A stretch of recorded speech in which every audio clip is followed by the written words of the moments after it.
Good evening from Washington. I'm Larry O'Connor, and we begin with a huge development in the Russian collusion hoax story. You may have seen these headlines. The FBI offered $1 million to Christopher Steele for verification of the allegations in the infamous Russian dossier. Christopher Steele now was an MI6 agent, like James Bond, and he was an expert on Russia. He's the one who wrote the Russian dossier. Russian dossier, as a reminder, was a collection of documents that purported to prove that Donald Trump was a puppet of the Putin government in Moscow and that he had colluded with them to steal the 2016 election. Oh, and by the way, the entire Russian dossier enterprise was funded and paid for by the Hillary Clinton campaign. It was glorified opposition research. Now, this is a pretty big deal because if the FBI offered $1 million to have the dossier verified, it's kind of an admission that the FBI knew that the dossier wasn't verified, right? I mean, why would you spend $1 million to verify something you knew to be a provable fact? If it was a fact, you wouldn't need to spend $1 million to prove that it's a fact. It wasn't a fact. It wasn't proven fact. But here's the problem. They treated it like it was a proven fact. The FBI used the dossier to get a FISA warrant to surveil Navy veteran Carter Page. You remember Carter Page. He was slimed in the dinosaur news as a traitor to his country, as a Russian spy. After all, if the FBI got a FISA warrant on Carter Page, then Carter Page must be a threat to our nation. That's literally what FISA warrants are for, to allow the government to spy on anyone who might be a national security threat. Problem is, Carter Page, a graduate of the Naval Academy, has never been charged with any crime, let alone espionage or treason. And if it weren't for this Russian dossier that the FBI knew was not verified, they wouldn't have gotten a FISA warrant. Please, let's not forget this, because defenders of the indefensible chapter in the FBI's history, known as Russian collusion or crossfire hurricane, they're going to tell you that they didn't really rely on the dossier for their investigation. No, the dossier was incidental. Please remind them that it was used extensively in the application for that FISA warrant. It's footnoted all over the place. Andrew McCabe, the then deputy director of the FBI, said they wouldn't have gotten that warrant without this dossier. But even worse than the FBI using an unverified piece of campaign propaganda to obtain this powerful warrant from a court that allowed them to spy on an American citizen. Worse than that, James Comey, the director of the FBI at that time, used this dossier to brief Donald Trump, who was at that time president-elect.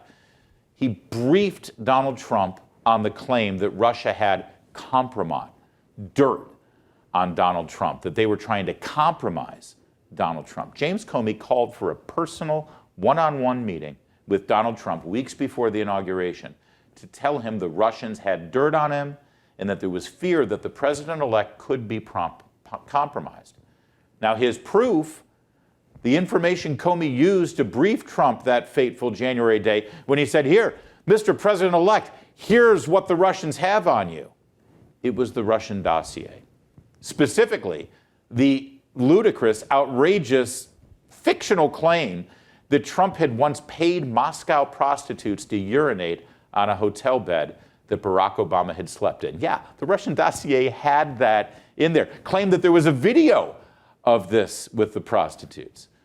Comey delivered that information to Trump knowing that it was unverified and knowing now that this hotshot MI6 agent, Christopher Steele, was offered $1 million to verify it, and he was unable to do so. Now, that briefing, Comey to Trump, it was so critically important because it eventually got leaked, probably by James Clapper, to CNN and Jake Tapper and his team, and they ran with it. So now Tapper, he rationalized broadcasting this unverified dossier story on CNN's airwaves by proclaiming that the mere fact that Comey had briefed Trump made the story newsworthy. See how this works? See, they can't broadcast or publish the dossier. That would be wrong because it's unverified. So instead, Comey briefed Trump on the dossier, a lie. Then someone leaks the briefing to Tapper, Tapper broadcasts it as if it's news. And you say to Tapper, hey, why are you broadcasting this unverified dossier? He said, oh, I didn't touch the dossier. We didn't say anything about that. All we did was we broadcast the fact that Trump was briefed on the dossier. But see, the damage is done. The lie is out there. And this was a critical moment in the entire hoax because it happened in early January before the presidency began. And it started a cascade of events that would eventually cripple this administration. At a very important moment, a critical juncture, it resulted in a whole bunch of people deciding not to go to work for the new president or the White House because there was a belief that he would be impeached soon. Indeed, the Washington Post even ran a story about the pending impeachment of President Trump within hours of his swearing in. And let's just remind you, James Comey and the hierarchy of the FBI, they knew the dossier was unverified. That's what this story is about. They went so far as to offer $1 million to have it verified. It's almost like they wanted it verified. So what happened next in the Trump presidency? Well, for the next several months, President Trump obviously wanted to debunk this story because it continued to gain steam in the media. You remember what it was like back then, all the shouts from Jim Acosta at the press conferences. Do they have dirt on you, Mr. President? Do they have dirt on you? Are you compromised? It was derailing the first 100 days of the Trump administration. You know what they call the first 100 days of a presidency? A honeymoon. This was Trump's honeymoon. Honeymoon from hell.